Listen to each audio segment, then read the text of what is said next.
All right, you're good to go. All right, good morning, everyone. How are you? If you're feeling good today, give me a thumbs up. Fabulous, fabulous. Well, listen, happy Monday to all of you.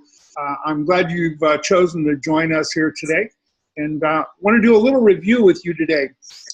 First of all, you know, sometimes when you're giving direction, sometimes that direction might not be understood clearly.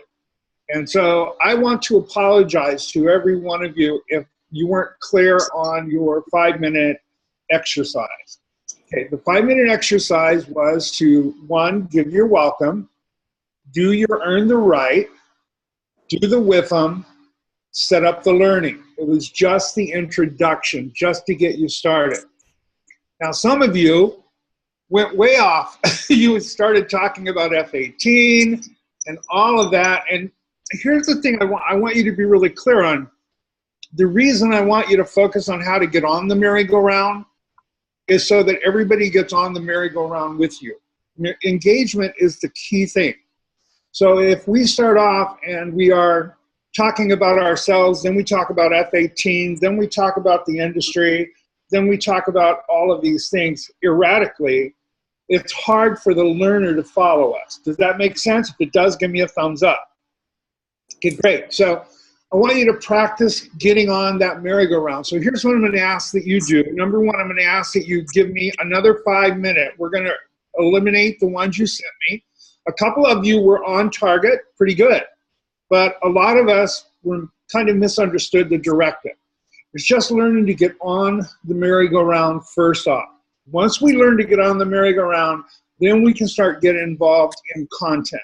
Does that make sense to you? If it does, give me thumbs up. Thumbs up means yes. Cool. Great. If you have a question, give me a sideways thumb. Okay, someone has a question. Errol Farella. Yes, hi Dennis, how are you? Hi, good morning, dear. You know, I really wasn't, I'll be quite honest with you, I wasn't really very clear on what you were looking for between the with, you know, your choice of words. Right. I really was not clear, you know, I did go with the F18 all the way. Okay, great. So let's talk about what a WIFM is, okay? Let me give you an example of a WIFM, all right? So you're my attendees. So here's what I would like you to do today. I want you to help me a little bit. Let's imagine, and tell me if you can see, if I draw a circle down here, can you see it? See the lower portion of my flip chart? Thumbs up if you can see it, okay? So at the bottom,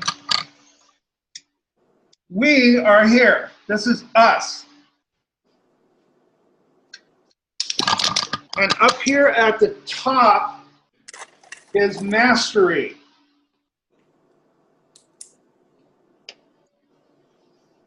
So would you agree that in our industry today, there are still challenges when it comes to lightning hair? How many of you would agree? Give me a thumbs up if you agree. Great. Here's what I want you to do. Unmute yourselves and give me some ideas of what do you think the challenges are in our industry. Someone give me an idea. What's the challenge? Understanding how hair color actually works. Understanding how hair color works, right?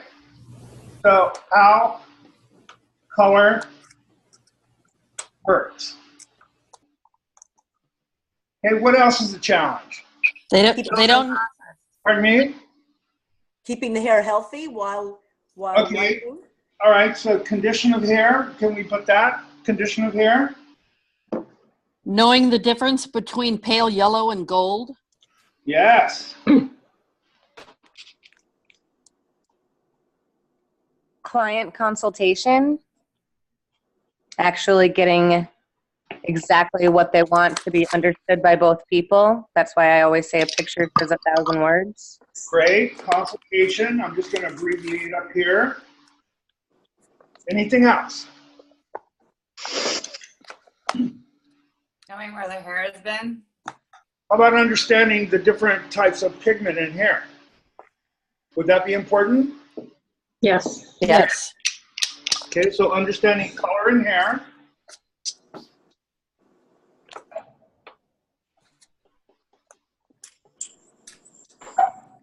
The All right. condition, Say again. the condition of the hair. Condition of the hair. We've got condition of hair here. I think getting it light enough. Like a lot of people want the platinum and they don't understand the processes of going through getting it there.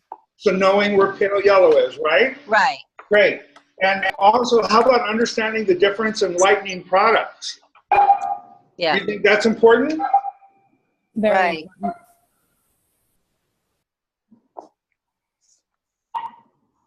Right, so let me ask you a question. Can you see here that there are a lot of different variables that come into play when we're trying to achieve a lighter result, when we're trying to paint through the hair? I mean, we didn't even put technique here. But there's lots of challenges. Would you agree? Yes. Okay, so I have found, and the industry has found, if you have a system to follow, step by step, a pathway, it encourages more success.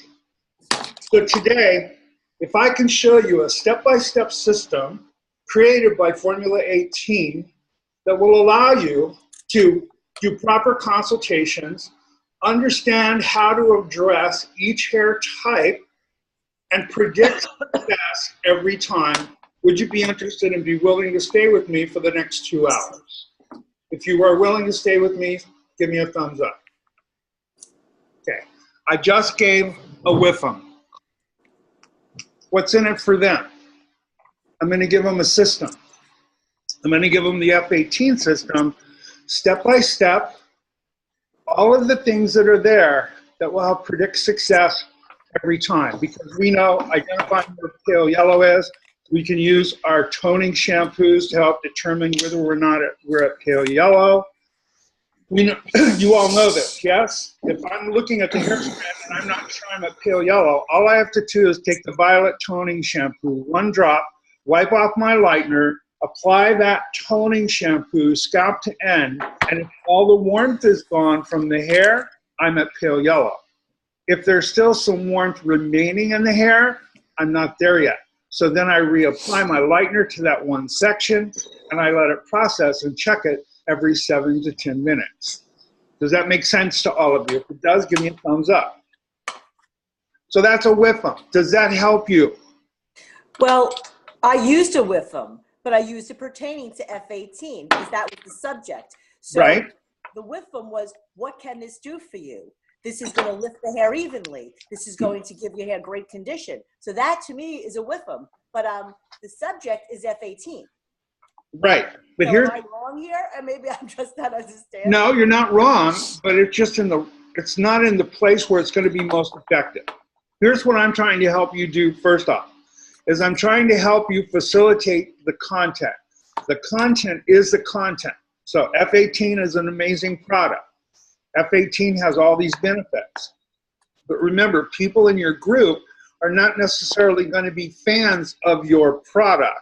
Does that make sense? How many of you already had people in your class that were not fans of F18 because they love Blonde Me or they love Blondor? And you could tell who they were because they sat in your class like this. Like, okay, show me what you got. I'm happy with my stuff. So what we're saying is you want to engage them in an open environment where they feel safe. So if I'm telling them, if I can give you a system, step-by-step system, which is F18, that will help you predict success more often, would you be interested? You're trying to get the learner to open their mind. Because when we do a class, if someone's in our class and they're not open-minded about the information, then what happens is nothing transfers. And that's what you want to do. You want to open people up so that they're more receptive to the contrary information you're going to share with them. Because you are going to share information that will be contrary to their belief system. 90% of the time, I guarantee you that that's what's going to happen. Does that make sense to you? Yes. Yeah, I have a question. It's not about content, it's about the setup. In public speaking, it's called the setup. How you set the people up so they're more receptive for what you're going to share. Okay? Sharon, you had a question. Yeah, well, I was listening to one of them that you said that she had done it correctly. And she went into a lot of her, like a lot about herself or a lot about her, how she got there. I guess I was unclear on, I didn't know, I guess I was unclear on whether you're supposed to drag all that into it or I Okay, didn't understand like how much you put your, because I really didn't, it's really not about me, but I didn't know how much you're supposed to talk about your background. okay, great question. And here's what I'd like you to do. Go back and watch that video. And that video, what she did is she covered the information. Are there places where she went too far talking about herself? Yes. We I all thought do we that. weren't supposed to, but We- do go we- to. Well, you know, okay, look, here's the thing. Patrick doesn't want you to spend a lot of time telling your story. Patrick and I have a slightly different belief system. I believe that you have to tell your story because you have to earn the right. Your story doesn't have to be like an encyclopedia because how many of you have been doing hair more than 15 years?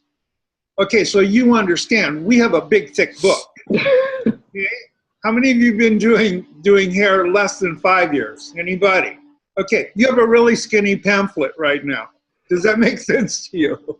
So you don't want to tell them your whole book, but you want to give them the Reader's Digest version of your story. Yeah, I got a little confused because when I read that, I was like, oh my God, what? It kind of hit me, to be honest with you, like right here, like, okay, so, and I was confused because, I mean, and it was nice that she did it, but it confused me because, and then is it 2 minutes? Is it 5 minutes? Is it, and then how much, I don't know, and some people don't want to listen to your whole thing about you went to beauty school and how you were afraid. So I am a little confused. Okay. Could you give me an example of what you would do in that case? Like how you would present yourself? Like About I would love to see that, like you doing that 5 minutes. Because even though 5 minutes doesn't sound like a long time, it's a long time when you're talking. It's a lot of content can go into 5 minutes. Okay, so let's imagine that I'm starting to speak to you. Okay, so first of all, happy Monday to everybody. Thank you so much by taking time out of your busy day to be here with us today. I want to thank the salon owner for allowing us to be here in the salon, and I'm very excited to share with you some really, really great information. First of all, how many of you have ever heard me speak before? Will you show me with a raise of your hands? All right, so you have run out of luck. My story in this industry is very lengthy. I've been doing hair for over 3.5 decades, a long, long time.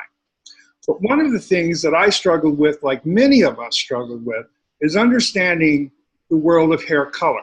Because like you, when we went to beauty school, we were taken into a room, we were shown a color wheel, we were told memorize this and read the chapter on hair color. How many of you can relate to that theory? Show me with a show of hands.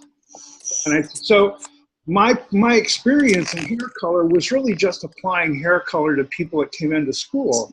It wasn't really understanding how it works. Until I got out in the industry and had mentors who helped me understand a systematic approach and a formula to create good hair color results all of the time. Now, how many of you, would you help me understand a little bit, or let's talk for a minute about the challenges that are involved when we lighten hair? Because today we're talking about lightening hair. So would you, and I do this entire thing with them. Give me this whole issue. Then I say, now, if I can share with you a system that will allow you to lighten hair successfully, leave hair in a great condition, and most importantly, predict your results every time, would you be interested in sharing the next 2 hours with me? Great. So here's what I need from you today. First of all, I'm going to ask each and every one of you to be curious. I know, like you, that there are still questions that are in my mind. Even though I've been doing hair for a long time, there's still those questions that we're not really confident on the answer. So today I'm going to ask you to be curious, ask questions. This is a great place to do that. Now, I know sometimes you're afraid to ask a question because you're here with your peers, and you're afraid if I ask a question, they will say, well, didn't you know that before you got here? And the fact is, many of us don't know the answers to some of those questions. And actually, they'll be very grateful if you ask a question because they didn't have to do that. So will you be curious and will you ask questions? Show me with a show of hands. Excellent. Now, some of your questions may not pertain to the information that I'm covering. So I've given you Post-its today. If you write that question on a Post-it, put it on the flip chart, there it says parking lot, and leave it there, I'll get that answer for you sometime during the class. That way it does not slow down the learning of the rest of the group. Is everybody good with that? If you are, turn to your neighbor, say, I am good. Second thing I'm going to ask you to do today is be open. I'm going to ask you to be open to maybe, not necessarily new information, but maybe information that you've never heard delivered this way. Maybe a new approach to the way we section hair, or the way we apply color in a balayage technique or a lightning technique. Or maybe some different information on color. I mean, how many of you think today that I might contradict some of the way you were taught? Show me with the raise of your hands. Okay, great. And I promise you, probably I will. And you know what happens? That little voice in our head goes off and it starts saying, wait a minute, that's not the way I learned it. That's not the way I was trained. So I'm going to ask you to do this for me today. Take your little voice and put them away just for the next 2 hours. And just absorb and take in the information that I share with you. Make all the notes. You can sort them out later. But most importantly, write down that information that you can reflect on it. Because here's what I've discovered. When I go to an educational event and I open my mind and I just simply take in the information, I make discoveries. So how many of you are willing to be open today? If you're willing to be open today, turn to your neighbor and say, I'm willing to be open. Next thing I'm going to ask you to do is be responsible today for your learning by taking a little bit of risk. I'm going to break you into groups occasionally during the class today. I'm going to ask you to do some hands-in with my model, and I'm going to ask you to share the information. Talk about what discoveries you've made, talk about what questions you might still have. And that'll give us an opportunity to answer those questions along the way so that you're not left behind. Because I promise you, I will not leave anybody behind. And finally, I'm going to need your energy today because you know we spend more time standing than we do sitting. I'm sure you would agree that when we sit too long, this part of our body stops functioning. So today I'm going to have you moving around. I'm going to have you doing some exercises with me. These things will keep us active. You know, the thing I've discovered, and I'm sure you have as well, is much easier to recover from physical exhaustion than it is from mental exhaustion. Would you agree? Yes, if you agree? Say yes with me. Come on. Yes. Thank you very much. Great. So I'm going to ask you for, again, let me review. I'm going to ask you to be curious. I'm going to ask you to be open. I'm going to ask you to be responsible and take some risks today. And I'm going to ask you to keep your energy level where it is. Stay in the moment with me.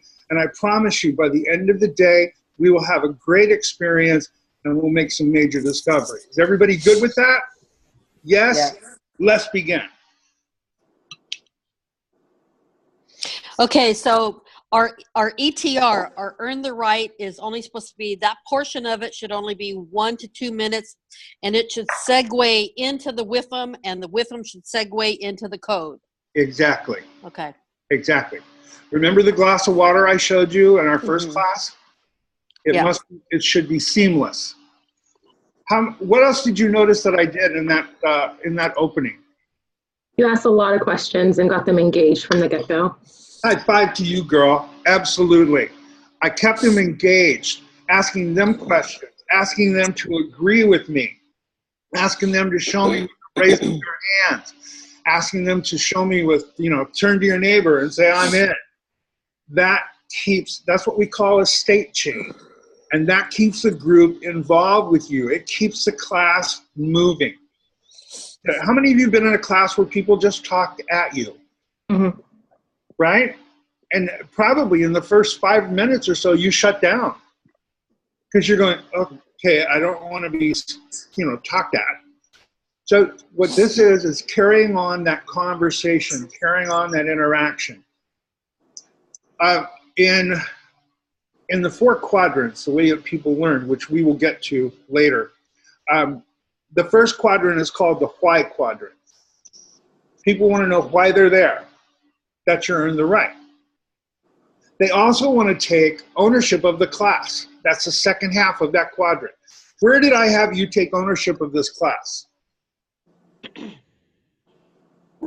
See, it was no longer my class. It now became your class because you took ownership of it, because I did what? I acknowledged your information by writing it on the flip chart. Now suddenly it's not my class, it's our class. Does that make sense to you? Yes. Okay. These seem like little tiny things, but these little tiny things make a huge difference in the way your information is received. And that's what you want to do. You remember, people, they process information differently. Some of you that I'm talking to today process it instantly. You go, tell me what to do, I'll do it. You know who you are. You can go to a class, you can watch a technique, you can hear information, you immediately can apply it. Some of you can't do that. Some of you need a moment to think about it and talk about it with someone else. Kind of say, well, here's what I got out of this. Well, here's what I got out of that. So you need time to what? Share with each other so that you can process that information in your own way. Can you understand that? Some of you need time to reflect upon it yourself. So you don't want to talk to anybody about it. You want to reflect upon it because you want to make sure you understand it before you're able to talk to anyone about it. So these are all different learner types that are in your classes, in every class you do. So that's why it's important that we address each one of them, because it'll make a huge difference. How many of you, I think I asked you this question before, had a favorite teacher in school? Yeah? Why'd you like that teacher? Think of the teacher. I want you to think of the teacher and then tell me, why did you like them? Why were they your favorite? They made learning fun. They what? Made learning fun. They made learning fun. Yes, number one. So we want to make learning fun. And the way to do that is to keep people active in the learning process. Okay? What else did that favorite teacher do? It was interactive. I mean, you said it. Exactly. Interactive. So that's what we want to be. We want to be the person that they love to see us come to the salon. They love for us to be there because we are interactive with them, and we leave information with them that they can use. Okay? So that's the 5-minute setup that you want to do. After that, then we can get into the meat, which is what all of you have focused on doing, is getting into the meat. So it's sort of like a good meal. When you go out and you have a really fancy meal, you usually don't start with an entree, do you? You usually start with an appetizer. And an appetizer is to set up and prepare you for the entree. How many of you do that? Right? Okay. Yeah. So, and then at the end of the meal, what do you have usually? Sometimes a dessert. And so it's just that same way. It is setting it up, delivering the meat, the information, and then it's giving them that final dessert, that final piece. That's what a presentation is. And it becomes a conversation. And then once you are comfortable doing that, getting on the merry-go-round is really easy. Getting off of the merry-go-round is really easy. But you got to get on first. One of the biggest challenges most of us have when we're learning to do facilitation, to facilitate a program, is we have a hard time getting on the merry-go-round. Don't believe me? Go back and hopefully you watched your video that you did. Remember, I asked you, watch it 5 times with no sound, then listen to it 5 times with no visual, then watch it 5 times with visual and sound. How many of you did that? Give me a thumbs up. I see 1, 2, 3, 4 thumbs. Okay. So if you haven't done that, you must, because it will tell you. When I watched your videos, some of them, I won't say whose video they were, because, you know, I want you to know that my goal is to help you become better. So hopefully you're going to let me be your coach and do that. And sometimes coaching can be painful. Here's why. Because as a coach, I have to be objective. You understand that, yes? So, and I look for things that will make you better. So for some of you, in your presentation, I made some notes last night. And one thing I'm going to ask that you do when we assign homework, please get it into me as soon as possible. You know what I'm saying, right? I'm sitting here the whole month of January going, where are they? I know they're out there. And then last night, boom, everything rolled in. So honestly, for some of you, I haven't had a chance to watch your videos all the way through, okay? So when we assign homework, and especially we're doing a lot of it online, when we assign that, I need you to get it in as soon as possible, because there's 60 of you. There were 60 in the last class, in 2 classes. So you can understand 65-minute videos that I have to watch and Ashley has to watch, and Kristen, you know, it's going to take some time. That's why the sooner you can get them in, the better. If you don't have Facebook, because some of you said you didn't have Facebook, so you couldn't post them on the F18 page, please let us know, and then Ashley can have you maybe send them to her by email, and we'll watch them that way as well. Okay, but that resource page, if you don't have Facebook, and I know people have an issue with Facebook, but even if you just get on it and only have it for the F18 page, it will be essential because it helps us communicate as a team. Okay? If you don't understand something, please reach out. It does no good to reach out to your sales rep because none of them are really in on this training sometimes, so they don't have the answers for you.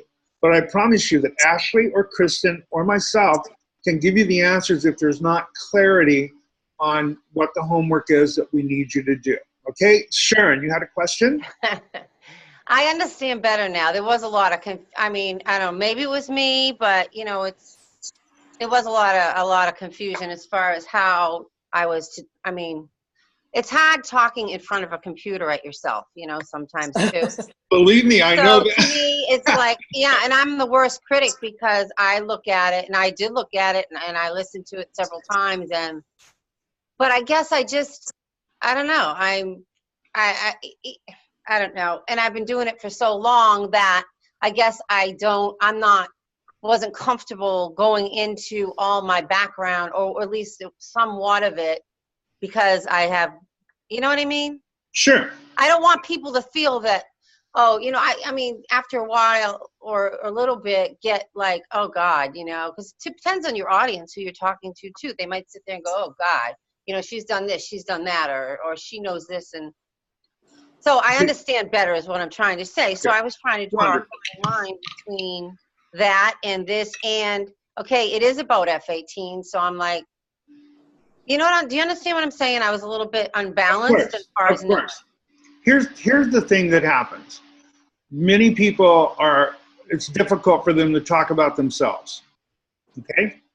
And I want you to be clear on why it's called Earn the Right.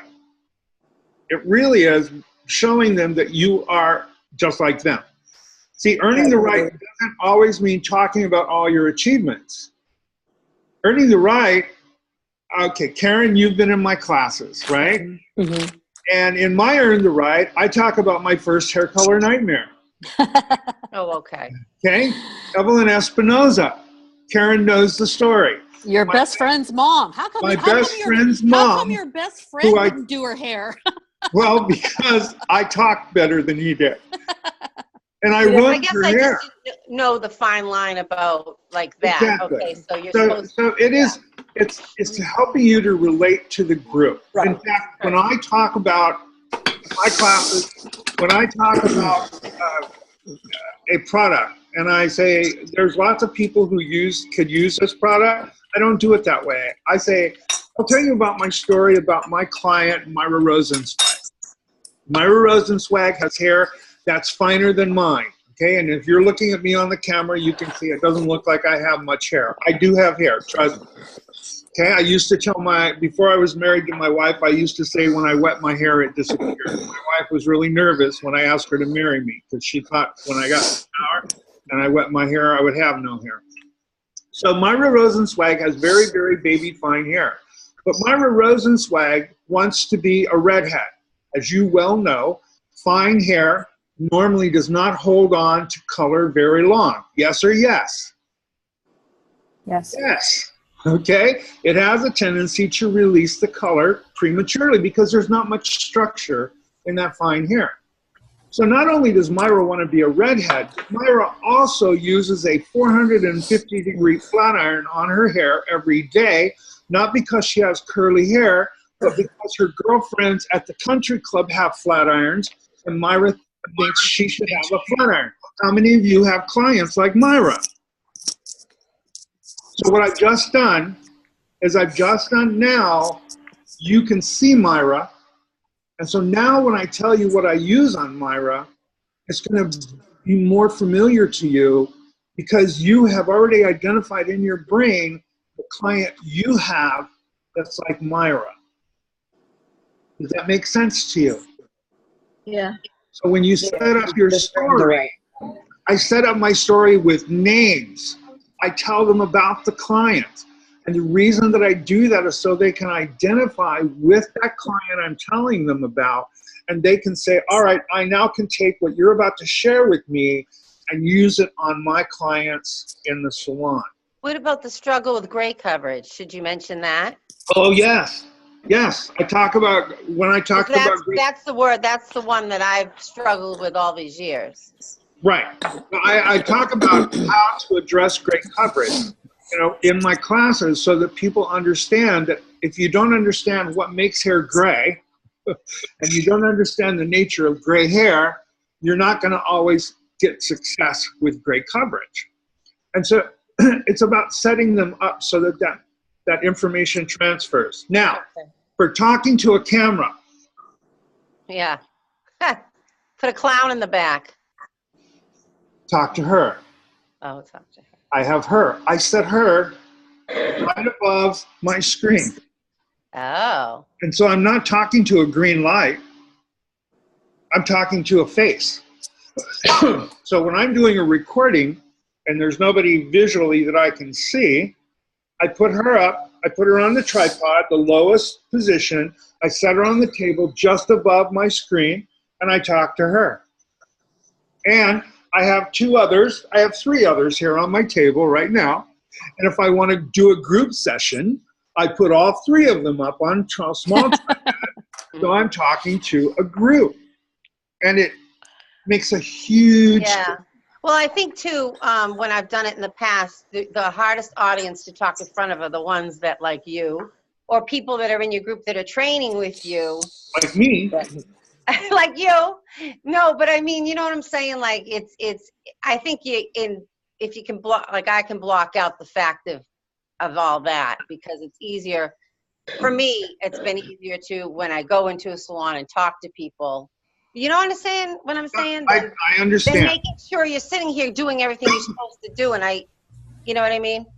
I understand. That does help. Yeah. My mentor used to always say to me, do not give people credit for knowing more than you know. You might think they do, but you would be surprised. Mm-hmm. And if you don't believe me, go on Facebook and look at the stuff you see in these forums. And it makes you nuts. It makes me nuts. In fact, I have to be, It's quite a surprise. limited on my access to Facebook because I get upset. And so those kind of things, you have to feel confident in the information that you're sharing. Remember, it's about the information, but it's about how you deliver it. Here's the thing, I promise you.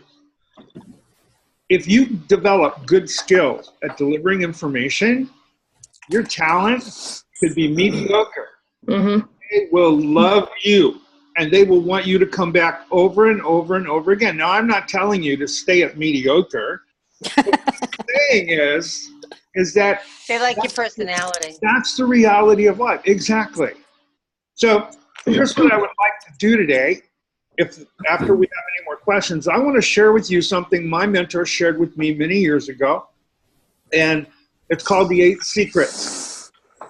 And it is the way I live my life. Would you be okay if I shared those with you today? No. No? I'm joking.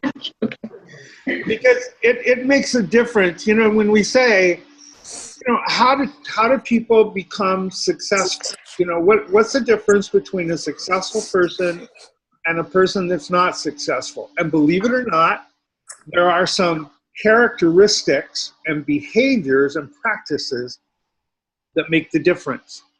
And how many of you here want to be the best at facilitating and educating? Cool, me too. Me too.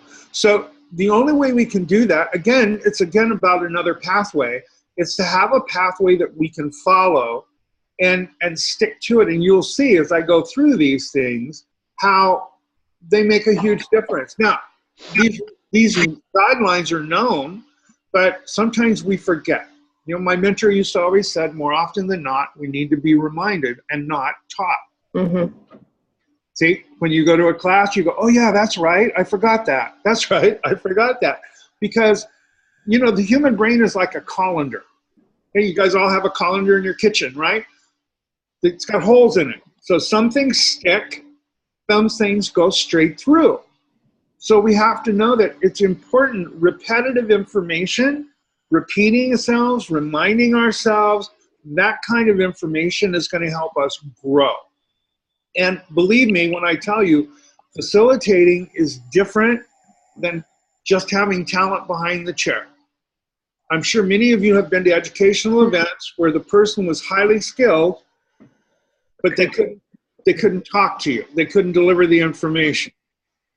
And you go to another class where the person's skills were so-so, but the information was really good.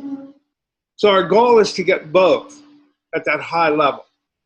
And I truly believe that once you learn those skills, that made a difference in many, many people who are doing education globally today.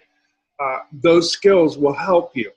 And you'll start to make those discoveries along the way. Like when you tell your story, how many of you wrote your story before you did the video? Okay. All right, and I see that there were some hands that weren't raised. Okay, so here's the thing. It's hard to recall from memory your story. Write your story. Write your story. It should plan for it to be a 2-minute presentation. You're going to write your story. It's going to be a 2-minute presentation. Then you're going to take and you're going to read your story back. And you're not going to like what you wrote because you're going to say, I don't talk that way. And so then you're going to rewrite it again. Then you're going to practice telling your story. And here's the discoveries you're going to make. I'm psychic. So here's the stories you're going to make. The discoveries you're going to make. I have more than one story. Oh my God. I have 3 stories I could tell. So now I can tell a different story depending on the crowd I'm in front of. Because we all have those stories. If you think about it, those stories that other people have had, but they want to know that you had the same experience. They want to know if you had a difficult time finding out where pale yellow is. You know how many hairdressers don't know where pale yellow is? If I took 100 hairdressers and gave them all a head of hair, level 5, light brown, and said, lighten this hair to pale yellow, most of them would take it to Nirvana blonde. Nirvana blonde is beyond pale yellow. That's when you open up the foil or you wipe the bleach off the hair and you can see through the hair. How many of you have seen hair that light? Okay? And then they try to put a toner on it, and the toner washes right down the drain. Why? Because yellow is a sign of life. So if you know where pale yellow is and you can identify it, you can get to those light platinum shades. Most people think that you can bleach hair to platinum. You can't. You can bleach hair to till it's no longer hair. Yeah. But platinum is hair that is lightened to palest yellow, and then it's toned back.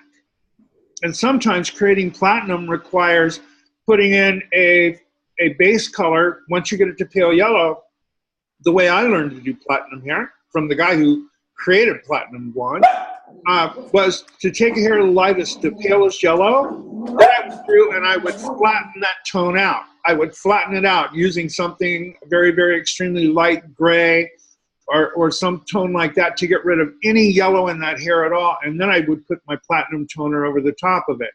And that would give me that snow bunny white hair that people try to achieve. Many people take hair not to pale yellow. They only get it to yellow, yes or yes. And then they try to put platinum over the top of it, and it ends up looking muddy, right? So the whole idea is so that people understand how they can get hair to platinum, what the steps would be. Also to understand that not everybody that they lighten their hair is going to stay platinum once you lighten them to platinum, based upon the pigment that's in their hair. We have 2 types of pigment in our hair. We have eumelanin, EUE, and pheomelanin. Eumelanin is black to gray. Pheomelanin is orangish, goldish, kind of. That's a California term, old-ish. Whenever we put ish on it, it's a California term. Orangish, goldish. Okay, there is no blue, red, and yellow in hair. Did you know that? People talk about, well, the blue comes out first. No, it doesn't. There's no blue in the hair. Never seen that. So these are things that hairdressers don't know because that's what they see and that's what they are taught. That's what they're taught. We have a group called Gray Coverage Corner on Facebook. And one of our group members is a guy named David Peacemaker. Now, David is an educator for Go Well, but he follows me and my group, okay? And David's a great guy. You know David, right? Amazing colorist. David is right now looking at some of the textbooks that have been published by Milady and other people, and they are amazed at how inaccurate that information is. You know, and the reason is because that's why people struggle in our industry, because we weren't given accurate information to begin with.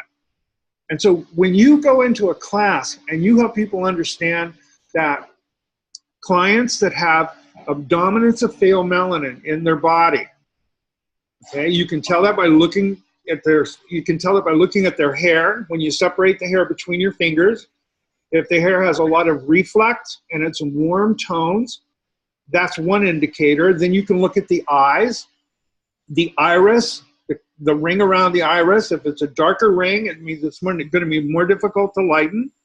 And if there's gold flecks in around the pupil, it means that they probably have a lot of pheomelanin, which means that even if you get them light, in the next 10 to 14 days, those pheomelanin melanocytes, they have a tendency to reconnect and the hair will turn brassy.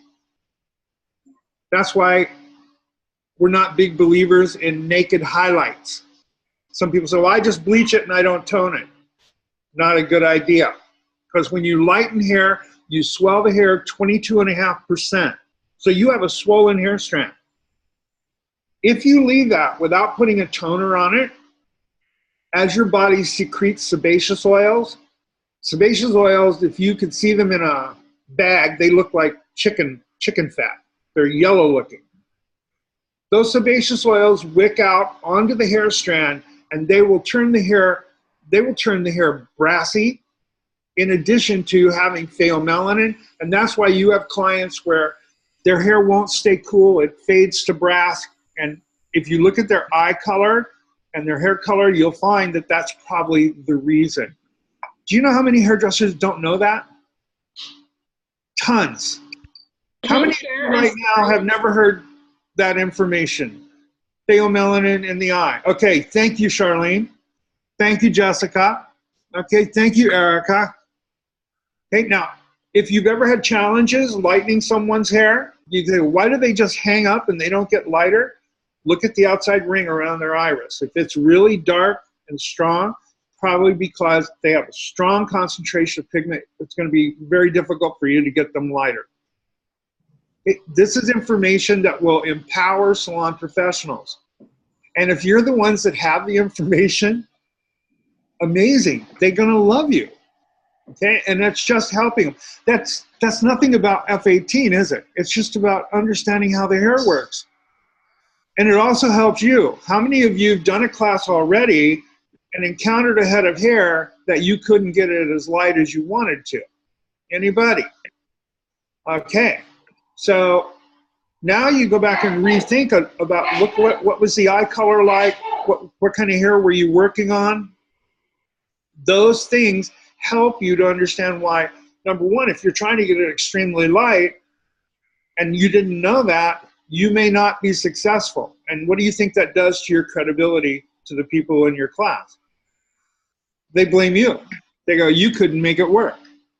But if I help them understand not all hair will lift successfully, and sometimes you just have to accept where it is, now suddenly we're setting them up so that, number one, the class is successful for you, and number two, it's information that they never had before. Questions? No questions? I have a question. Erica, right? Can you hear Yeah, me? well, I'm Erica. Sorry. Yeah. I do have a question. I don't know who had said it earlier, but the order of the video should have been set up with The welcome.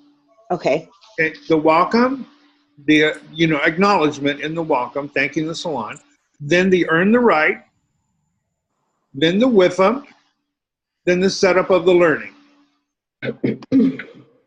Thank you. Now, remember, this can take you 5 minutes. It should take you about 5 minutes or maybe a little over. If you spend time there, some of you said, I need you to be curious. You did do that, but you just went through really fast. Don't do that, okay? Say, I want you to be curious. Here's why I want you to be curious. Because I know you have questions. Okay, so that way it gives you that time. That whole 5 minutes is about building that bond with the learner. Then when you say, are you ready? Ready, let's rock and roll. Let's talk about it. And then you can start into your meat. Okay? I have a question.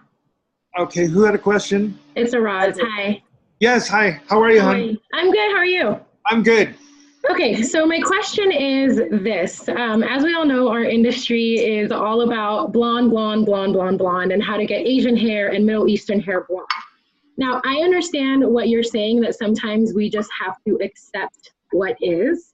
Right. My question is, when doing a presentation or when doing a class, I've had people tell me, not necessarily with this class, but just I've had people tell me, well, how come all of these people can get Asian hair platinum and can get Middle Eastern hair platinum? It's possible.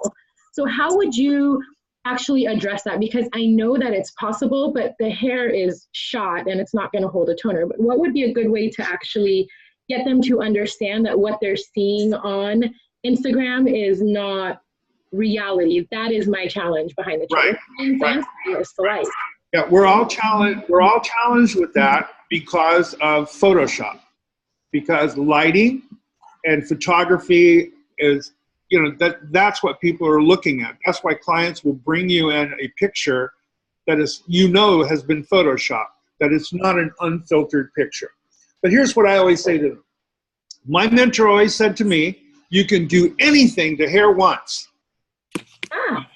But our job is to do it over and over again and leave the hair on the head. So could you take and just destroy that hair, taking it as light as possible, and then put some sort of a styling product on it and round brush it and flat iron it and then spray it with a shining spray and make it look pretty good for a photograph? You bet you could, because I've done it, okay? But can you replicate that over and over again? And they don't understand that, because we weren't taught the textures of hair. We weren't taught, in school, what's the difference, like in Latin hair? Do you know there's a variation of Latin hair? Mm-hmm. You have Latins that have light hair. You have Latins that have extremely dark hair, and part Indian, okay? Coarser textures of hair. Coarser textures of hair have much more cortex, less cuticle. And so what happens is if you take a coarse texture of hair and you put a high level of color and a high volume of developer on it, the color is alkaline, it's going to swell the cuticle, and that 40 volume developer is going to shatter the cuticle. They're not going to have any cuticle left. You may get the hair light, but the hair is going to have no structure left in it at all. You have clients that you have Latin people that have fine hair. Fine hair has 80% cuticle, 20% cortex, much more cuticle. So when I'm working on fine hair that has more cuticle, I know that it's going to take a longer processing time using moderate volumes of developer to get that client to the light stage that I'm looking for. People don't know that. They don't understand hair texture. So if you point those things out as part of your class, which has nothing to do with Formula 18, but it has everything to do with helping them become more successful. It's like I said to you the first time we were together. Solve a problem, save time, generate more revenue. That's called a win-win. Because we know that F18 lightener will lighten hair as light as you want it, and it will get it there quicker than any other lighteners that we've used.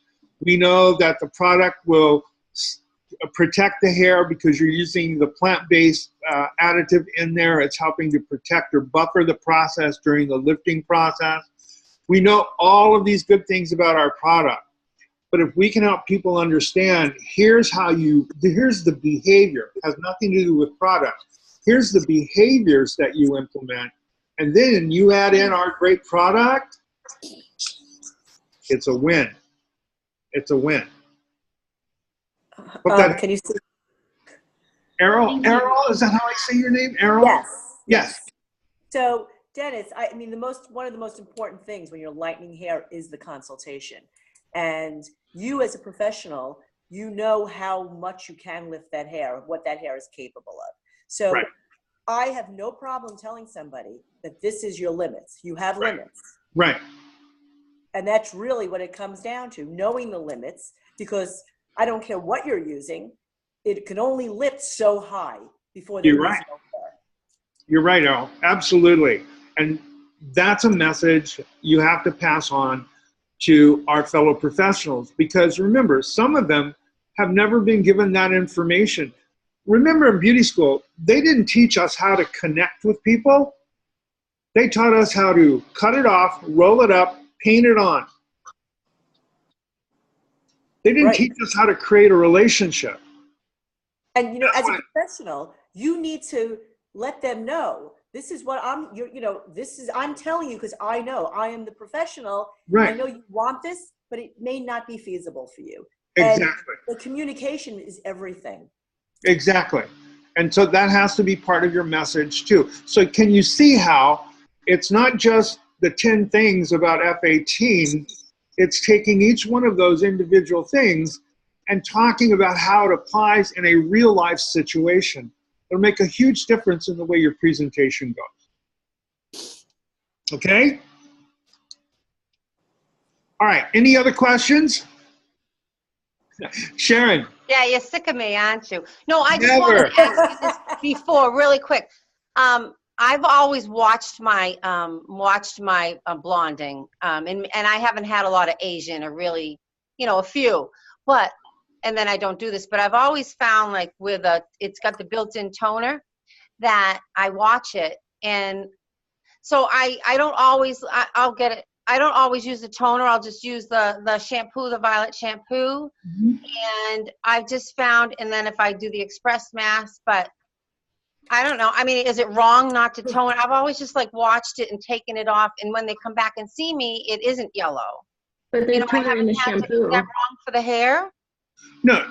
Or When I should you always use a toner? I just like, I watch it, even if it has to sit an hour or 20 volume. I use 20 volume, and then I just watch it. But the toner thing kind of confused me, because there again, way I was brought through, toners weren't like a big, I wasn't introduced to a lot of toners, Right. So I'm not talking about toner the product.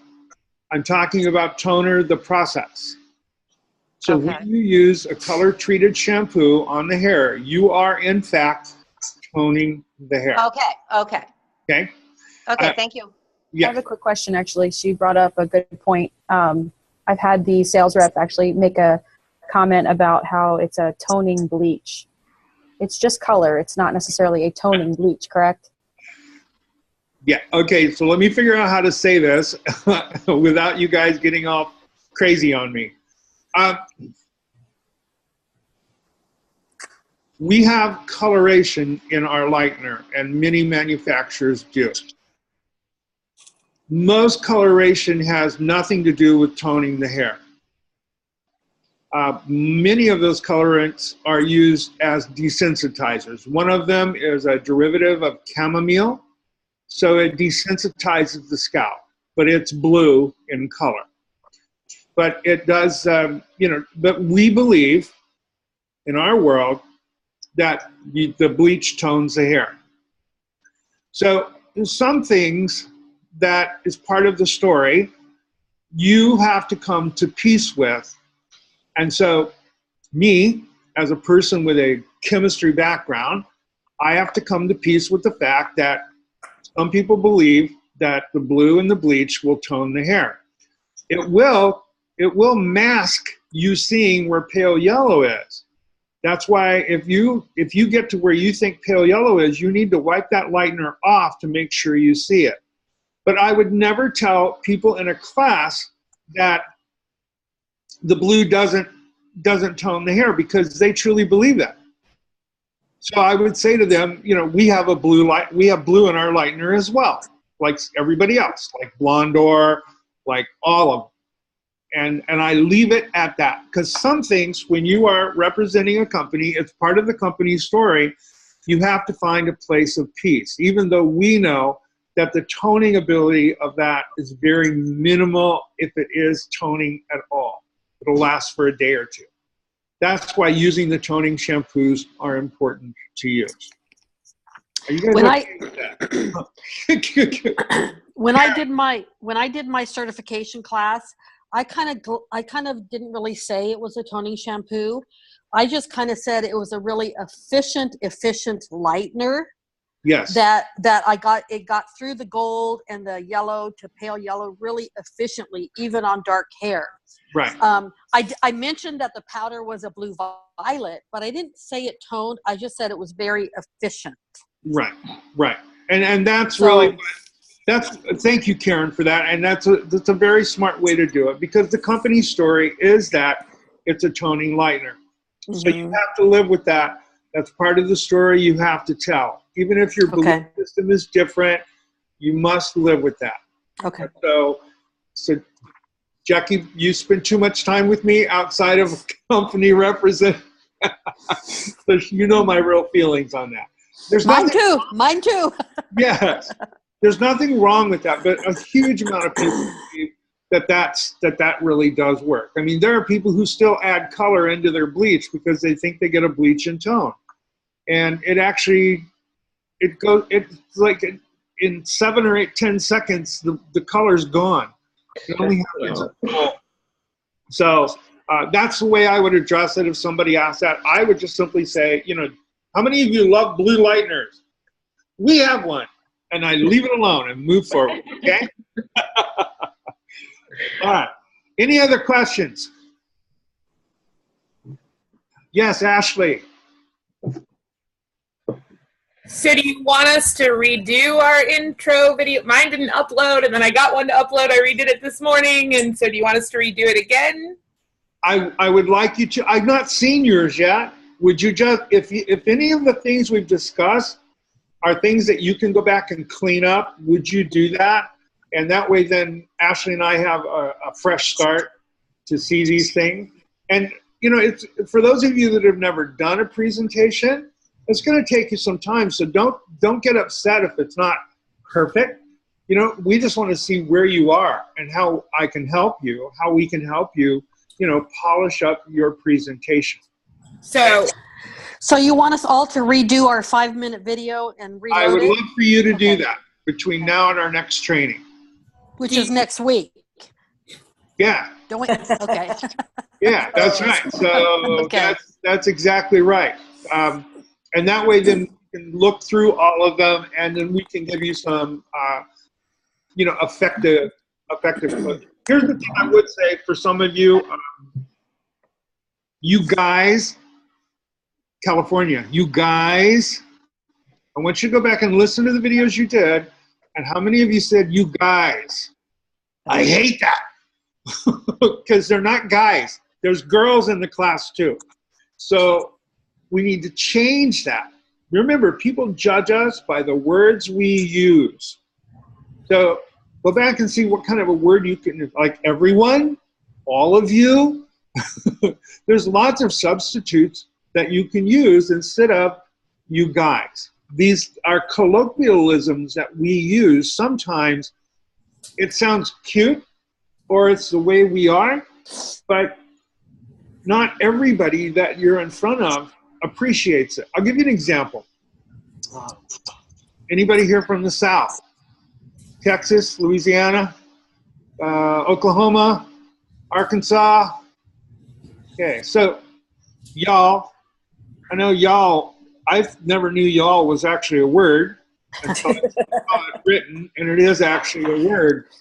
And it's great when you're in the South, but if you're talking to someone that's not from the South, you have to be aware that it's going to, because it's such a different phrasing for them, that they're not going, it's going to irritate them when they hear it all the time. Does that make sense to you? It's also unprofessional, and you want to develop respect. Thank you, Errol. You're right. Yes, absolutely. Using the words, the best words you can possibly choose to use is the best. Some of you said, I hope. Okay, remember in your presentation, there is no hope. You don't hope they will learn something. You know they will learn something. You don't hope they will try the product.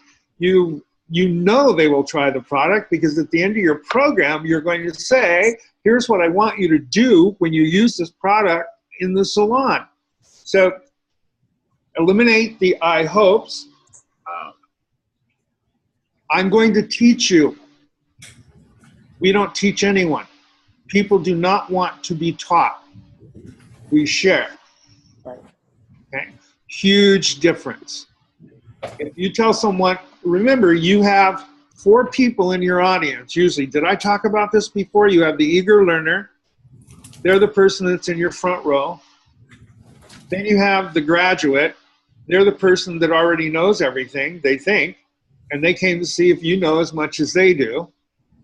Then you have the cynic, and that's the person that's heard it all before, and all they can do is talk about, you know, yeah, but it's, they can give you, all they can do is give you negative input. And then you have the prisoner, and that's the person that's, their boss said they had to be at this class, and they don't want to be there anyway. These 4 people are in all of your classes. Now, you can't go through and say, oh, you're the graduate, you're the cynic, you're the prisoner. But what you can do is understand that those people are there. So we have to prepare our program so that they're all receptive to that information. So we don't teach, we just share. Many times when I do a class, I say, I want you to understand today it's not about me, it's about the information. Today, this is your class. I give them the class. I give it over to them so that they go, wow, okay, it's my class. And you're not going to try to teach me something. You're just going to share. That's important as well. And what else did I see? That's all I was able to get in because I this morning when I logged on, there was a whole bunch that came through. So I'll still have to go back and look at those. Dennis, we have a couple people that raised their hands and maybe they have questions. Erica and Jane. Okay, say it again, Ashley. We have two people that raised their hands. I think they have questions. They have hands up? Oh, I'm sorry, I didn't see the hands up. It's okay. That's okay. It just went on. There's Erica and Jane. So I don't know. I already asked my question. Thank you. Okay, perfect. Okay, Jane, I see you're muted. Will you unmute, please? There you are. Oh, we can't hear you, Jane. We can't hear you, Jane. No. No, we can't hear you. Ashley, can you mute her and then unmute her again? Okay, mute, unmute. Okay. No? Huh. Can she maybe type it in the text box? Yeah, she could always type the question if her mic isn't working.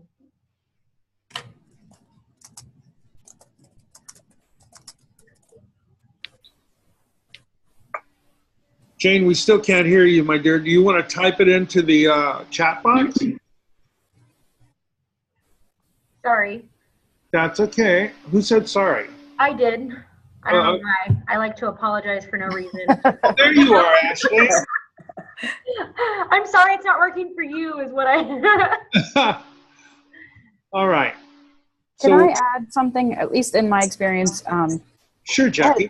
I had a difficult time actually presenting to a camera. I actually got really anxious thinking about having to present to the camera, and I didn't feel that way having taught a class. I felt completely comfortable with the thought of going in and presenting, but for whatever reason, I really had a hang up of having to review it so many times, and I don't have an editing feature on my phone to properly edit what I was trying to convey, so it took me so many times to do it, and I know I could have done better. I am going to try the mannequin trick, though. I think that might be it, because I felt like I sped through in a lot of ways, where when you're actually presenting in a classroom, you can look at people's faces and see if they're absorbing or not, and slow down or speed up accordingly. So that was my struggle, for what it's worth. Yeah, everyone has a problem with the camera, usually. So anything you can do, even if you did a mock class, even if you had 3 of your friends set in a classroom and did a class like you were doing it for them, that would help you probably feel better. Here's the good news. I went out of body. If you can be comfortable on camera, then you can be really comfortable in a live situation. You know, so learning to be animated on camera and all of that is a little bit of a challenge, but it can be very helpful for you too. So I totally understand that. Totally understand that. That's why, you know, I'm supposed to work with y'all. Work with all of you live. Hopefully sometime this year we will be together.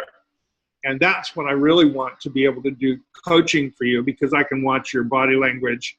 I can watch your facial expressions. We can debrief you and coach you right there in the session. And it'll make a huge difference for you. On screen, the virtual classroom works really good, but there's nothing that works better than being actually live and in person with each other. So. I also have a tip to share about that. Something that I've done over the years is I just always practice when I'm driving. So I pretend like I'm doing a mock class as I'm driving, and it just gets me more comfortable with delivering the information. That way, you know, when you're driving, you're not really talking to anybody, and it's essentially the same if you're in front of a computer, because you've now programmed yourself to understanding how to deliver the information. That's just something that's worked for me. Maybe it could work for some of you. Thank you. I think that's great. Thank you so much for that tip. Karen. I don't have a stand yet for my camera to record myself. I actually had a friend record my 5-minute one. Right. But what I have done is stand in my bathroom and talk to my reflection in the mirror. Hallelujah. Your best friend. So I see it back. Yeah. So I have done that, even though I haven't recorded myself and watched it and listened to it yet, because finding somebody that can tape me when I'm available to do that is difficult when you live by yourself. Right. But I've just practiced in the bathroom mirror. Oh, sure. The more you practice, the better you will become. Yeah. It just stands to reason. It's like, Don Shula was the coach for the Miami Dolphins for many years. And one of his most famous quotes was, "You don't get better by playing the game. You get better by practicing." And so you ask yourself, how often do you practice? We talked about this on our first session, is that for those of you that haven't yet done a class, you should still be practicing every day. It's 5 minutes, but practice it every day until you become so comfortable with it, you can deliver it in a moment, because that will make a huge difference. And it helps you become comfortable talking about the things that most of us are nervous about. Of course, that public speaking is the most feared thing in the world, above death. Yeah. People fear. I'd rather die. I'll die, thanks, no. And so it's becoming comfortable with that. It's watching the way you modulate your voice. Your voice should dance across the words. And sometimes if you go back and you look at some of the videos that you sent me, and if you look at your facial expressions, oh, it's murder. Because you were focused on making sure you did the information, some of you have these little furrowed brows, like you look like you're really angry, because you're trying to think about the information that you have to deliver. And so it has to become second nature to you. Oh, I'm sorry. Boys, relax. It has to become second nature to you. Hey, calm down. My little tiny dogs. Calm down. All right. So mine do that too. Where's Mom? Sorry. Yes. Sorry, folks. Good happen. No, there's nobody. Okay. Look, there's nobody here. And as chaos sets in. Okay. Thank you. Goodbye, What do you everyone. call, Dennis? Yes. What do you call the person who curses and then they go to do it and it's like, and you're better on not, kind of like, I tend to be, sometimes, you practice and then all of a sudden it's like. Oh, you mean you forget where you are? Yeah. Oh, it's okay. There's no name for that? Well, I call it a mind vacation. And here's the thing. Body. When I set up my class, Karen, you can attest to this, I talk about the fact that psychiatrists say that out of every 60 seconds, 18 seconds, we take a mind vacation. Every one of us as human beings. You can be studying in a class and your shoes are hurting. You go, why did I wear these shoes? Or it's close to lunchtime and you go, when's the guy going to break for lunch? Is he going to do a bathroom break for me? So I already talk about mind vacations. I said, look, I know you're going to take a mind vacation. I might even do that. But when you come back, be in the moment with us. So we cover all those things that might happen. And that way, when you forget where you are, you say, oh, hold on, I'm taking a vacation. I'll be right with you. And then it gives you time to stop talking, take a breath, and then gather your thoughts. Nothing wrong with that at all. Okay? Okay. And did you tell us about the 8 secrets yet? Pardon me? The 8 secrets of learning? I've not done that yet. I'm getting ready to. I'm sorry. I interrupted. I just wanted to make sure all the questions were done. I'm going to give a little slide for you. So you guys want me to share that with you? Yes. Please. All right. Good. So I'm going to do share screen. And I'm going to go here and here. Can everybody see the screen? All right. So my mentor, I asked him one day, I said, so how do you stay on track? And he said, I practice the 8 secrets. And I said, what are those? And he said, well, these are the things that make a difference between a person that is committed to success and a person that is just being mediocre. So we have choices as human beings, whether we want to be successful or whether or not. It's all part of our decisions that we make and how we approach life. So he shared this with me. He said the first characteristic is that of passion. You have to be passionate. Now, if we are really wanting to be the best facilitators possible, we have to be passionate about it. And the way that passion works, because I always think of passion as being excited, like you just got unplugged from a 220-volt outlet, and it's really not true. Being passionate means you have to discover your why. Why are you doing this? Why do you want to go out and teach? What is the reason behind that? Because here's what I learned. If I don't have a why or a purpose, then my passion goes away. When people lose their purpose, they lose their passion. So if you were asking me why I do education, it's because I want to leave my industry in a better place than it was when I arrived. Because truly today it is important. There are so many of us in this industry that are confused because there are so many different opinions. And that's why people, they vacillate. They're not having on a successful pathway. So you have to discover your why. You have to focus on your purpose. If my purpose is to facilitate, if that's part of what I do, I want to be the best facilitator as possible. So I focus on all those things that will help me develop my skill until it's the best I can possibly be. It's like learning to be a good person, a person who cuts hair, a good hair cutter. Discover your intention. Many people in education get into education because it's about them. If I could give you one word of advice, don't make this about you, because it's not about you. Make it about the learner. If you make it about the learner and you focus on them and empowering them, then you will get accolades if that's what you're after. But most importantly, it will really make everything you say worthwhile, and people will want to listen to your message. Think about what sets you on fire. You know, what sets you on fire? If that's what motivates you and keeps your passion burning, then that's what you have to keep practicing. Whatever sets you on fire. It could be before you do a class, it could be reading some good information, it could be listening to some music, whatever gets you excited and motivated, so that when you walk into that classroom, you are already on fire, because people are attracted to that. People are attracted to that.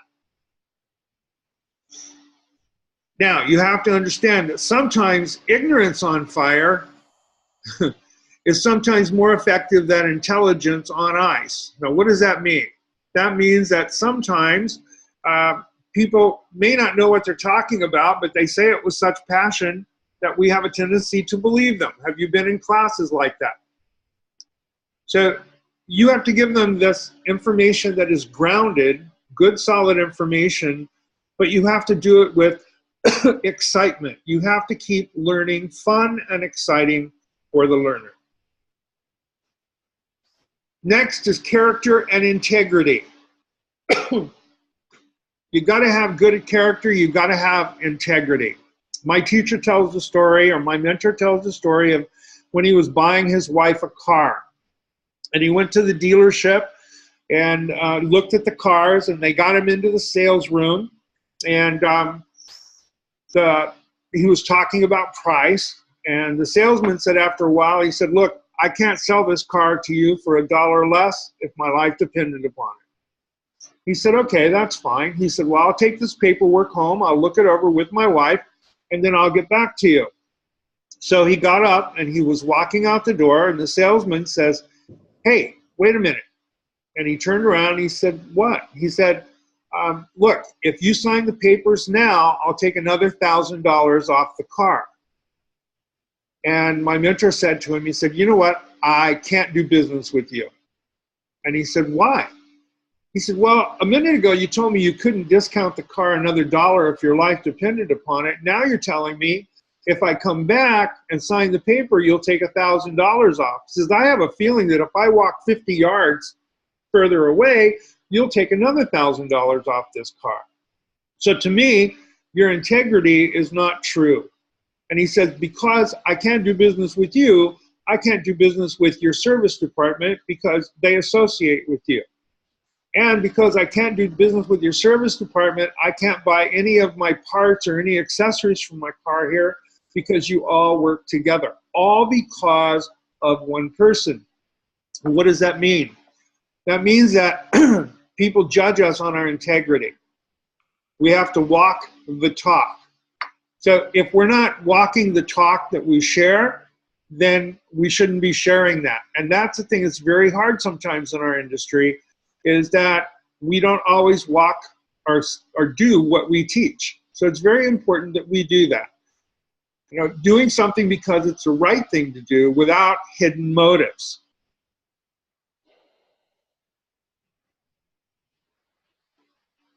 Remember, character brings lasting success with people. Leadership always involves other people.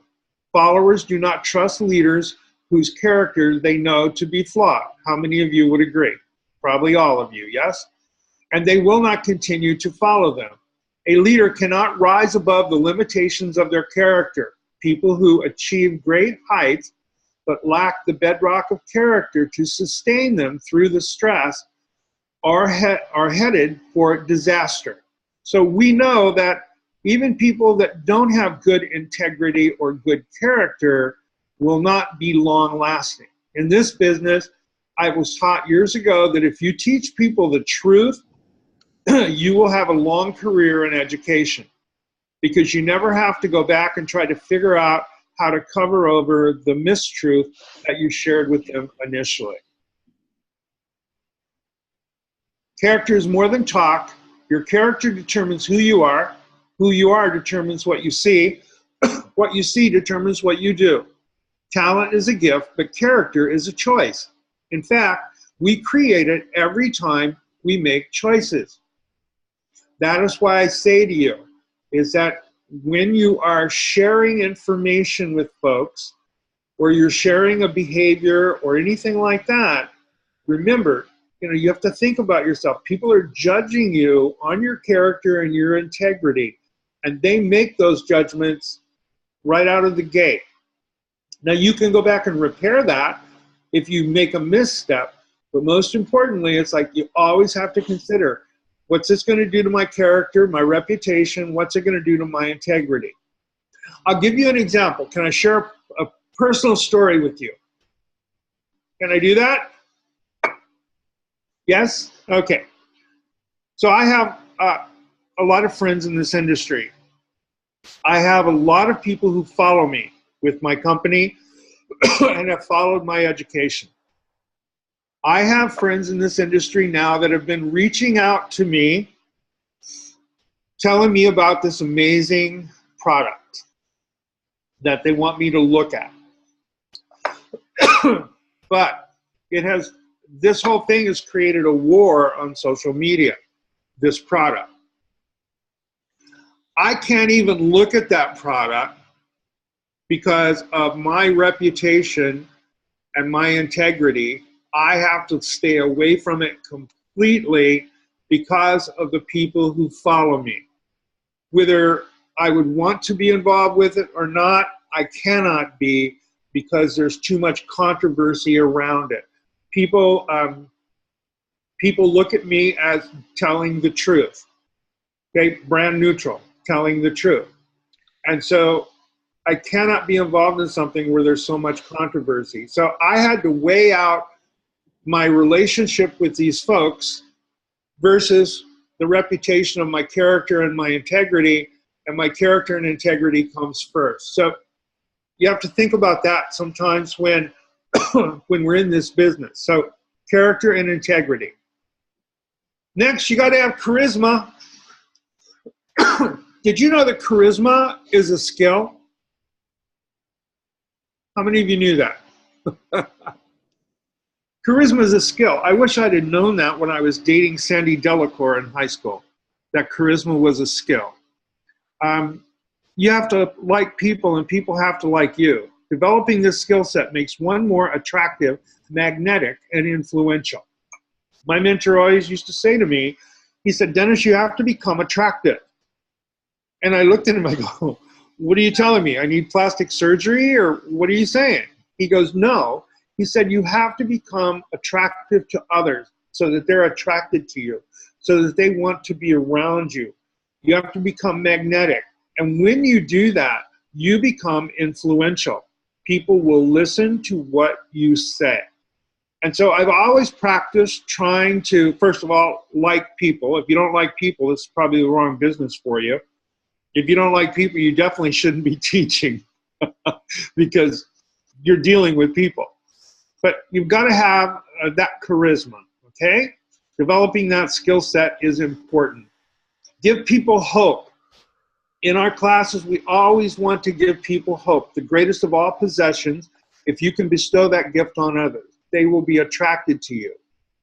And like I was saying to you this morning, share yourself. That's why your ETR is so important. Share your life's journeys, wisdom, and your resources. Whenever I share something that my mentor taught me, I always give my mentor credit. My mentor is no longer alive. He passed away many years ago. But every day in every class, and those of you who've been in my classes, you know this to be true, I give him credit. For he is the one who turned on my lights and gave me the inspiration. And so that's what's really important. And people want to know that you have those resources. They want to know about the people that have influenced you. You got to love life. If you're going to have charisma, you better love life. Be a celebrator, not a complainer. How many of you know people that no matter what you ask them, they've always got to complain about it? Mm-hmm. See, I learned that a long time ago when I would fly into a city and the people picking me up would say, well, how was your flight? And I would say, well, you know, I didn't get the seat I wanted. The flight was really long. The person behind me was kicking the back of my seat. I would really actually tell them how my flight was, and that's not what they wanted to know. They wanted to know that everything was good. So when they ask me now how my flight was great. Every flight's great. It's about how we respond, not how we react. Sometimes in a classroom, someone will stand up in the middle of our class and contradict what we're saying. How many of you have ever been challenged in your class? If you're challenged in your class, right, you have to look for the positive. Understand that those kind of things do happen. So I always try to look for the positive in everything. If a person challenges what I'm saying in my class, I still give them a 10. I look at them, their goodness inside of them, and I try to interact with them and have them share with me the information. Usually, if it's someone who stands up and says, look, that's not the way that I learned to do it. I said, you know what, that's a valid point. I said, does anybody else in the group feel that way? What have I just done when I say that? When I say to the group, does anyone else feel that way? I've taken the heat off of me and I put the heat on the group. Because now it's no longer the person in the audience that's challenging me. It's now the person in the audience with the rest of the learners that are there. Does that make sense to you? If it does, give me a thumbs up. Okay, cool. So that's part of, building that relationship. Next, you have to have optimism. The reason I use this guy, Richard Branson, is because I challenge people all the time to go to Google his name, and look at his pictures. You will never find a picture of him not smiling or giving you a thumbs up or giving you a peace sign. Okay, optimism, if you break the word down, opt means it's an option, or opt means that's our vision. How do we see life? That makes a huge difference. We try to be optimistic about life. Happiness is not a person, place, or thing. Happiness is an attitude. So you either choose to be happy or not. I choose to be happy because I had a client who taught me this many years ago, John Schroep. I said to him, every time he would come in the salon, I would say, "Good morning, John, how are you?" And he would go, "I'm fantastic, and that's as bad as I get." And everybody would laugh like you guys are smiling and all that. And it got to a point to where my team, my salon team, would set their clocks by John's appointment. And they would say, no, we can't go to lunch yet because John's coming in. You got to wait. Dennis is going to ask him how he is. He's going to go, "I'm terrific, and that's as bad as I get." And so they waited for him to come in just to have that feeling, because he changed the dynamics in the salon the minute he walked in the door. So one day I'm doing his hair, and I said to him, I said, "John, do you ever have a bad day?" And he said, "Well, Dennis, every day is filled with bad and it's filled with good. It all depends on what you're looking for." And I went, oh my God. So I choose to look for the good. Okay? It's all in how we see life. A vision. How's your goal sheet? How many of you have a goal sheet? I didn't have a goal sheet. One day my mentor said to me, he said, "Pull out your goal sheet and let's talk about how you're doing on achieving your goals." And I said, "What goal sheet?" I said, "My goal was to get through the day." He goes, "Well, if you don't have a goal sheet, I can probably tell you within about a few $100s how much money you have in your bank account." And he was certainly correct. Because many of us go through life without having goals. And without writing it down, it's not a goal, it's a dream. So the idea is to set goals. He taught me how to set 5-year goals, 3-year goals, 1-year goals, 6-month goals, how to work backwards. You know, where do you want to be in 5 years? I would say to each and every one of you, where do you want to be in 5 years? Where do you see yourself? Many of us never look beyond where we're at right now. We live in the moment. We're not looking at what's happening in the future. And remember, it's just like doing a class. Without setting yourself up, you may never reach that moment of success. So having that vision, having a goal sheet, and working towards that goal sheet. People with positive attitudes are able to go places where others can't. They do anything that others can't. They are not restricted by self-imposed limitation. So you've got to have positive attitudes. Next would be reflection.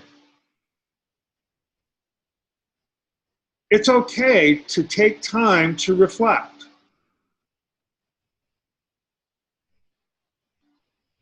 To digest information.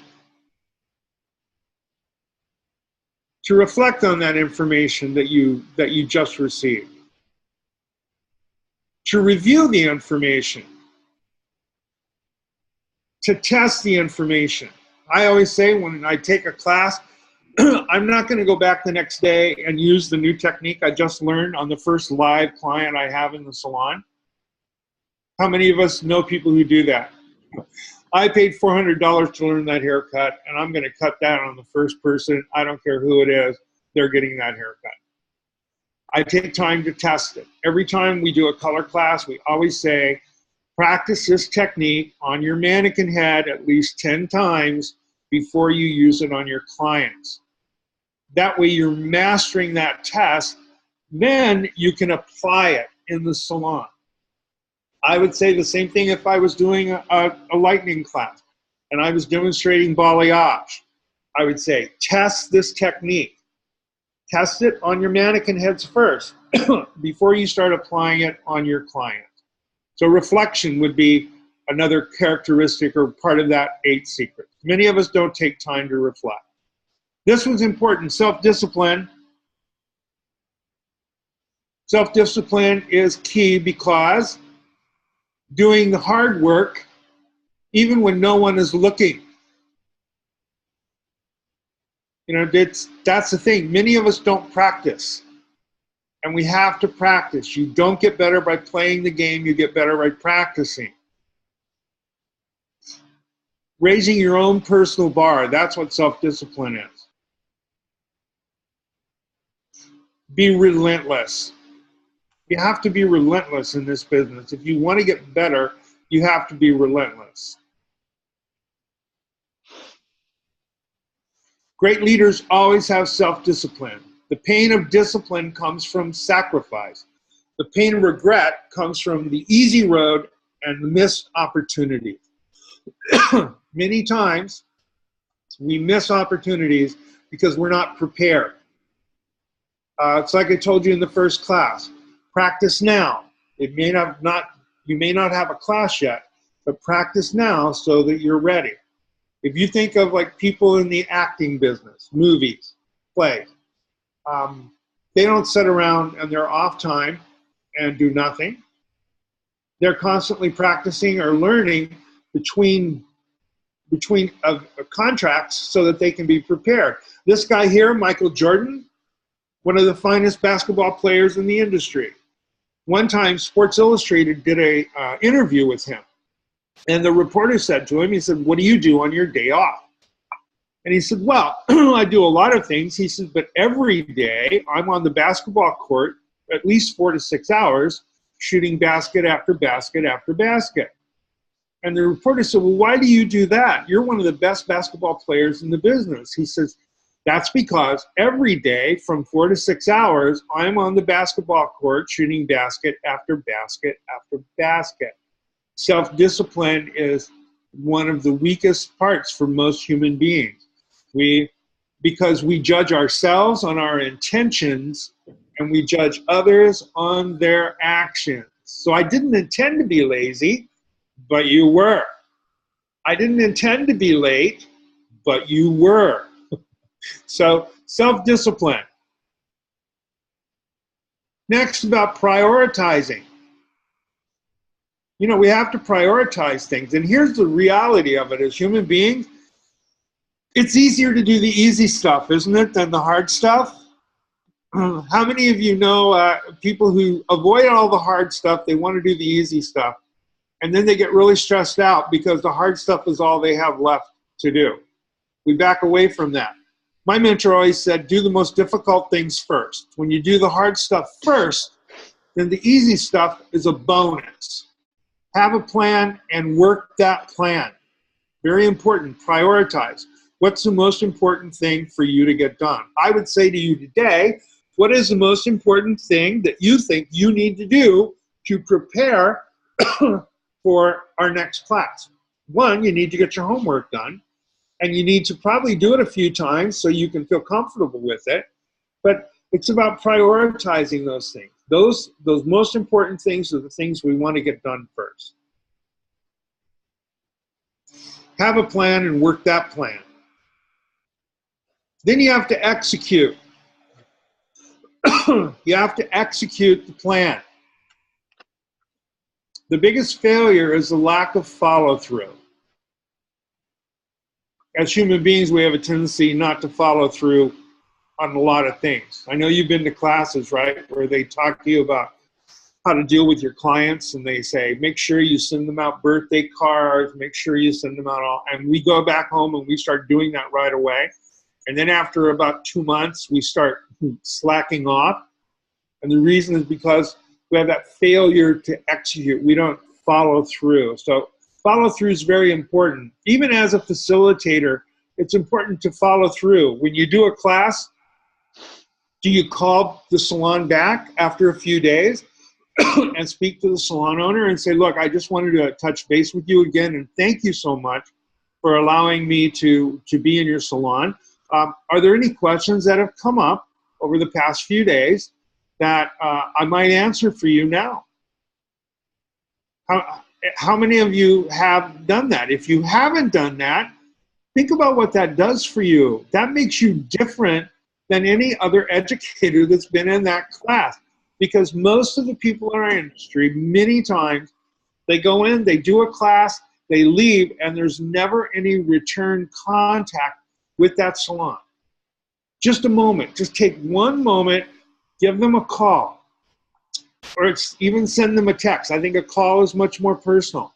Again, thank you so much for being, for allowing me to be in your salon. Are there any questions that came up over the last few days that maybe I can help you with? Okay, it would make a huge difference in you. Not big on technique, but it's about the difference in the relationship. Commitment. Now, I don't know how many of you have had the same feeling I've had and have done this, but let me tell you, this is where commitment really comes into play, because when you're standing at that open doorway, 20,000 feet in the air, and you know you just have a parachute on your back, your little voice is going off in your head going, what did you commit to do here? Commitment means doing it and staying with it. Sticking with it is very, very key. It's easier many times to give up than it is to stay with it. It's about staying the course no matter what. You know, to quote Rocky Balboa, it's not how many times you get knocked down, it's not how many times you get back up. Because I'm going to tell you, those of you that have never done education, there will be days when you feel like you're the only person in the world that's going through this, or that the class didn't connect, and you'll have those woe is me, those pity parties in your car driving back home. I'm going to give you 2 words of advice. Stop it. You have to stay committed. Staying committed means we're following through over and over again until we develop that skill and it becomes perfection for us, or we reach excellence. Commitment starts in the heart. Commitment always precedes achievement. Commitment is tested by action. The only real measure of commitment is action. Commitment opens the door to achievement. Commitment is the enemy of resistance, where it is a serious promise to press on, to get up, no matter how many times you are knocked down. That, my friends, is commitment. Got to have people skills.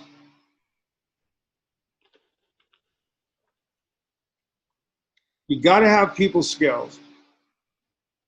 Being able to work with other people, being able to keep people interactive, that will make a huge difference. You know, I always say, how diverse is your circle? I try to make my circle as diverse as possible, meaning that I try not to associate with too many people that are the same as me. I invite people that are different than me because it helps me to reach outside my circle and make it larger. Because here's what we know. We usually become the people that we hang out with the most. A leader without people skills soon has no followers. Excellent people skills involve a genuine connection for others. So it's very, very important to build on your people skills, working with people. Now, for those of you that have not done presentations and, and you have a challenge connecting with people, I have an exercise for you. It's called the 2-hour mall exercise. The 2-hour mall exercise. Okay, you got to have courage to do this. But what you do is you pick the mall of your choice.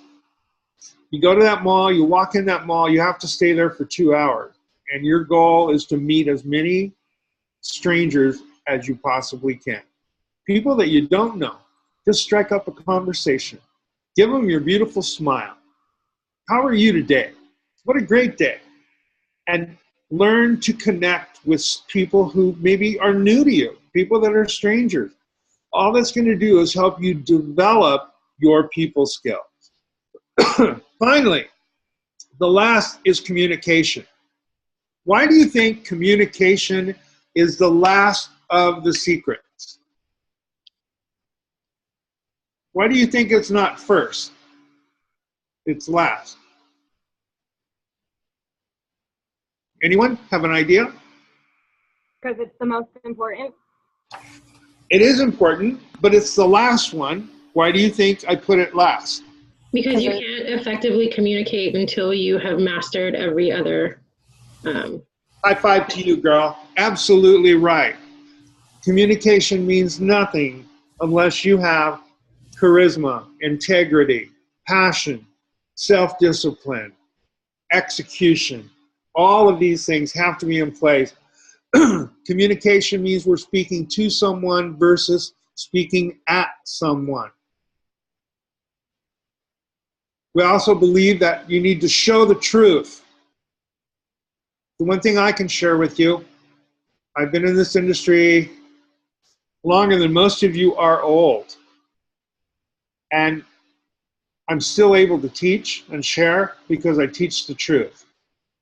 And that is huge. You have to believe in what you say, first of all. And second, you have to live what you say. Believe in it and live it. And when you do that, you know, that truth comes through. Simplify the message. It's not what you say, it's how you say it. See the person, focus on the people you are communicating with. That's why I always think about, how can I say this and influence the people to, or enable the people to accept the information, or to at least take in that information. Remember, it's not what you say, it's how you say it. Many of us in our life have said things that if we could take the words back and change the way we said it, we would love that opportunity. But here's the unfortunate thing. Once the words are out there, they're gone. Because you can't undo that. You can try to make it better, but once the words are out there, they are gone. So it's very important. See the person, focus on the people that you are communicating with. Give you an example. In class, nobody is wrong. Is there anybody here that likes to be wrong? I don't think so. So every question is a good question. Every question, you thank them for that question. If it's different than the information you're sharing, you say, that's a great point of view, but maybe I can share something with you that is just maybe a different way of looking at it. And you can share that information with them. Because no one wants to be wrong. Also, when people ask you a question, and they're asking you about a behavior or anything like that, I try never to use the word no. I don't know about you, but when I was in school, I hated it when the teacher told me no. When she would say, who's got the answer to this question? And I would raise my hand, and maybe it wasn't the right answer. She would say, no, you're wrong. Nobody wanted to be wrong, and I didn't want that word no. So you say, well, what do I use instead of no? You say, well, thanks. First of all, thanks for the question. You thank them for every question, and you say, maybe I can make that a little bit clearer. You know, can you ask that question a different way so that I can understand what you're really asking? It's about how you say the things to them that makes a difference in whether they shut down on you or whether or not they stay open to your communication.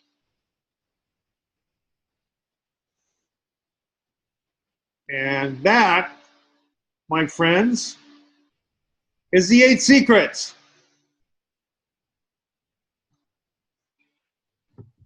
Now, Sorry. you know what? I'm sure as you went through there were some things you said, I do that.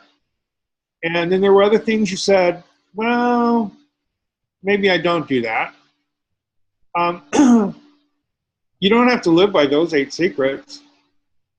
All I can do is tell you that it's been beneficial to me, because if I keep those things in mind whenever I'm doing education or wherever I'm interacting with people, when I'm talking to my clients in the salon, it makes a huge difference.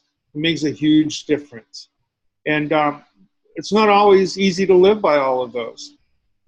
You know, you say, well, how can I stay passionate when I just got in a car wreck today? How can I do passion? I can't. How can I be excited when I just got my car in a wreck?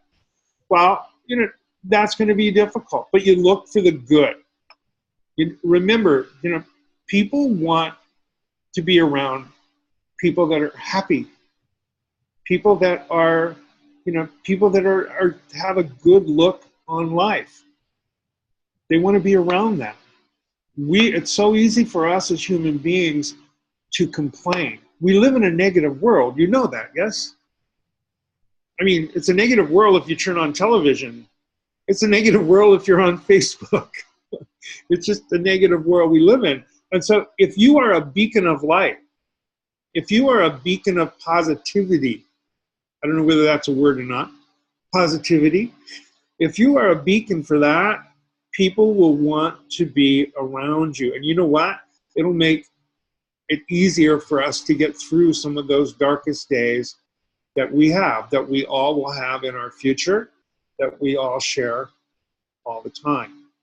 So remember that when you walk into every salon that you do a class, potentially you will change people's lives.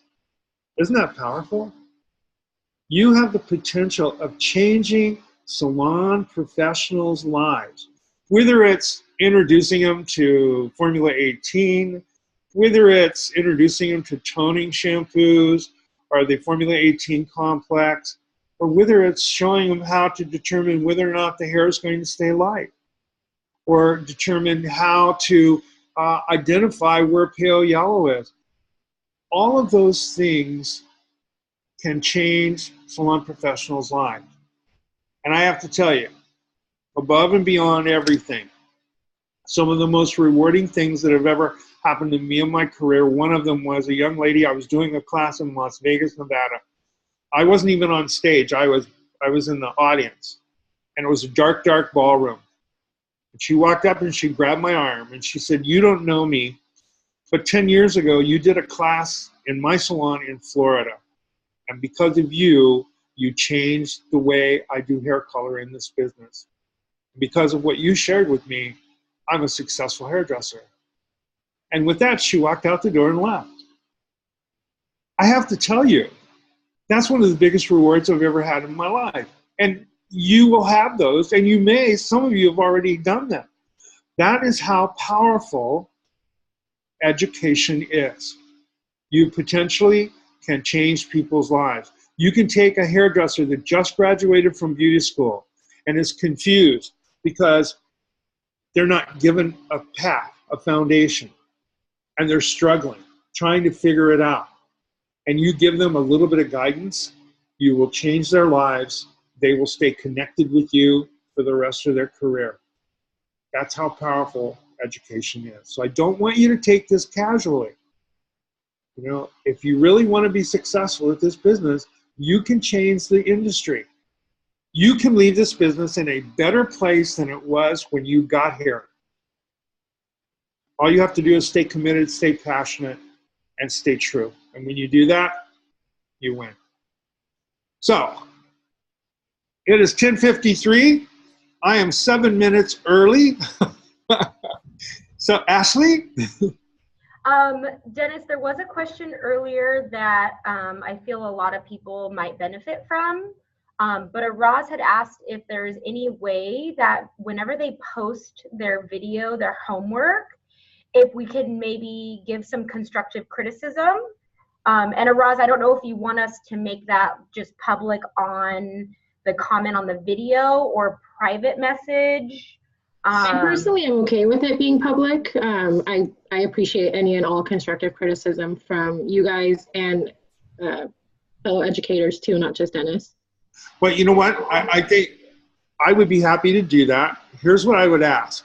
If you don't want to have it posted on there, you know, the coaching, then just say PM me and I'll PM you and I'll give you the coaching there. Will that help you all?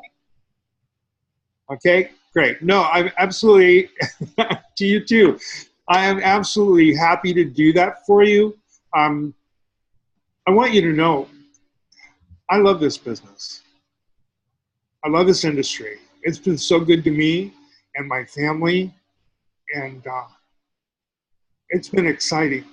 I wish that you had the opportunity to meet my mentors that helped me, because they changed my life.